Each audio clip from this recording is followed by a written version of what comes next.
Now, Tesco has announced that it will close its fish, meat and hot deli counters in more than 300 stores across the country, putting hundreds of jobs at risk. Well, low demand for fresh options is the reason given. But what does it mean for the fishing industry, where they say supplying a limited selection of seafood in the aisles can lead to underfishing of certain fish? Well, joining me now is the chef and co-founder of Devon Environment, Mitch Tonks. He joins me now from the fishing town of Brixham. Mitch, welcome to you. I mean, presumably Tesco have sound business decisions for doing this.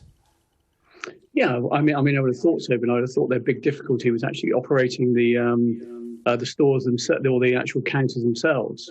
But yeah, I mean, probably staffing, all sorts of things come into it, but I don't think it's going to be difficult for the fishing industry at all. I mean, there's record demand for British seafood at the moment.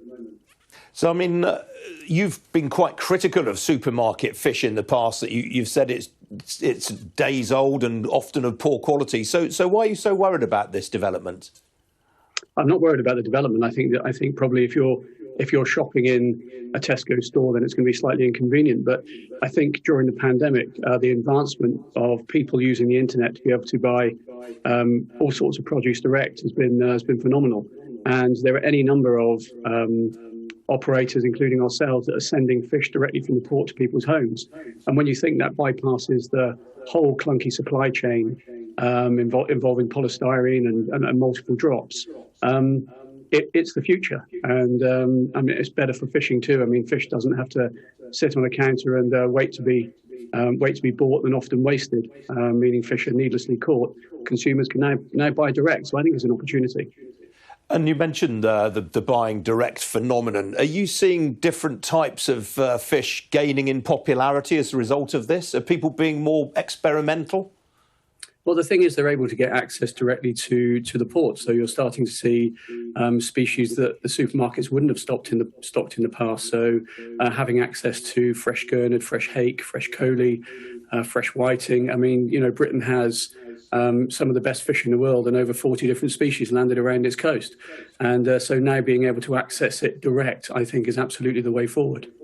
I mean, someone said to me only a couple of days ago, they thought fish was a bit of a luxury in many ways these days. It's not as ubiquitous as it was in the sort of working man's plate as it once was sort of 50 to 75 years ago. And I think that's very true. I think, you know, not only is our fish some of the best in the world, I mean, it's sought after everywhere and the prices are not as they used to be. But I think that there are species that you can eat reasonably economically, and those are the ones to tap into. But like everything, I think it's just to eat it once or twice a week is, people can access that. And in terms of the health of the fishing industry right now, obviously it was at the centre of a lot of debate during the Brexit negotiations. How do you assess the health of the sector right now? I think the fishing industry is very strong, and I think it's an industry that's can deal with challenges. It's very adaptable. Fishermen are used to it. That's what they do, and I think the demand for our seafood is more and more is stronger than it's ever been. So I do predict a strong future for the industry, and also there is a much greater interest in British seafood than there has been.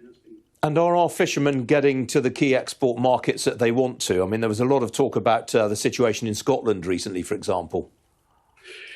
I mean, I think there's been an immense challenge with, paperwork, and there still is with transport for exporters and that sort of thing. But, you know, the big markets on the south coast where the Europeans are able to buy in the mornings on the clock are certainly showing no slowing up of wanting our fish at all. And that's good news for the fishermen in the industry.